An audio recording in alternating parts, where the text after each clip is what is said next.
ମୋର ବଡ଼ ଭାଇ ବଡ଼ ବାପାଙ୍କ ପୁଅ ବଡ଼ ଭାଇ ଏବଂ ସିଏ ମଧ୍ୟ ମୋର ଆମେ କ୍ଲାସମେଟ୍ ମଧ୍ୟ ଏବଂ ସେ ମୋର ସରୁ ଭାଇ ମଧ୍ୟ ଏବଂ ଆମେ ଜୀବନର ଅଧା ସମୟ ନିଜ ଭାଇ ଆମେ ଏକାଠି ଆମେ ରହୁଥିଲୁ ଖାଉଥିଲୁ ପାଠ ପଢ଼ୁଥିଲୁ ସବୁ କାମ କରୁଥିଲୁ।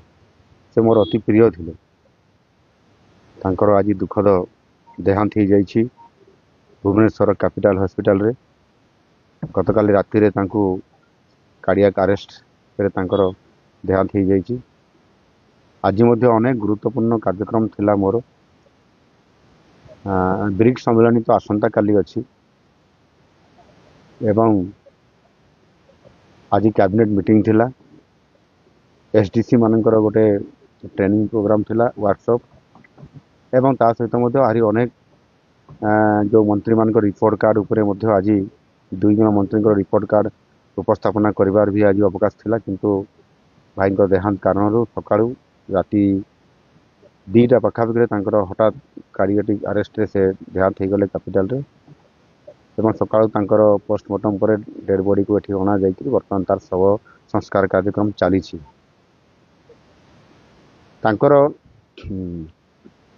ବହୁତ ବଡ଼ ଅସୁବିଧା ନଥିଲା। ଡାଇବେଟିସ୍ ଥିଲା, କଣ୍ଟ୍ରୋଲ ଥିଲା ଏବଂ ହାଲୁକା ଟିକେ ତାଙ୍କର ଲିଭର ଆଫେକ୍ଟେଡ୍ ଥିଲା, କିଡନୀ ବି ଟିକେ ଆଫେକ୍ଟେଡ୍ ଥିଲା। ତାର ଟ୍ରିଟମେଣ୍ଟ ବି ଚାଲୁଥିଲା, ଔଷଧ ବି ଖାଉଥିଲେ। ଭୁବନେଶ୍ୱରରେ ମୋ ପୁରୁଣା କ୍ୱାର୍ଟରରେ ହିଁ ସେ ରହୁଥିଲେ। ଗତକାଲି ତାଙ୍କ ପରିବାର ତାଙ୍କ ମିସେସ୍ ବି ଯାଇଥିଲେ, ଝିଅମାନେ ବି ଥିଲେ। ଏସବୁ ଥିଲା ପରେ ବି ଯେତେବେଳେ ରିପୋର୍ଟଟା ବ୍ଲଡ଼ ରିପୋର୍ଟ ଆସିଲା ପରେ ଜେନେରାଲି ସିଏ ତାକୁ ଡକ୍ଟରଙ୍କୁ ଦେଖେଇବାର ଥିଲା। ସେ ଡକ୍ଟର ପାଖକୁ ସେ ରିପୋର୍ଟଟି ପହଞ୍ଚି ପାରିଲା ନାହିଁ। ମେ ବି ଇଏ ବି ଗୋଟେ କାରଣ ହେଇପାରେ, ଯେହେତୁ କ୍ରିଏଟିନ୍ଟା ବହୁତ ହାଇ ହେଇଯାଇଥିଲା ଏବଂ LDHଟା ବି ହାଇ ହେଇଯାଇଥିବା। या कारण जो समस्या गुड़िक तैयारी है जहाँ कैपिटल हॉस्पिटल निर्देशक जहाँ रिपोर्ट देले राति रे ये परिस्थिति बा कार्डियाक अरेस्ट है तो जहाँफल अध घंटा भितर ही देहांत हो जाए। ये बड़ दुर्भाग्यजनक कथा। 2टी झील अच्छा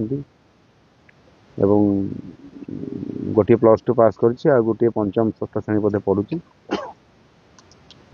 से भाई अमायिक व्यक्ति थे, क्या से झगड़ा करती ना, समस्त को भल पाती आ भल पाइबा भितर से समस्त सहित मिसुले एवं स्थानीय जो आमर पलासपंगा पाखे जो MSP प्लांट अच्छी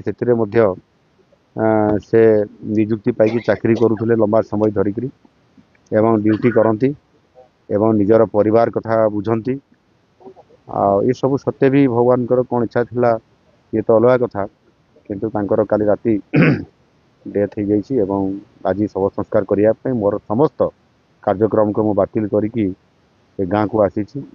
एठी बहु संख्यार 100 संख्यार समस्ते जो मैंने भल पाते गाँव पंचायत आखपाख अंचल जिला हेडक्वार्टर अनेक सब भाई मैंने आसछंती एवं समस्ते शेष दर्शन करिछंती एवं तांकर आत्मार सद्गति कामना करी आज तांकर शव संस्कार कार्यक्रम ये चली।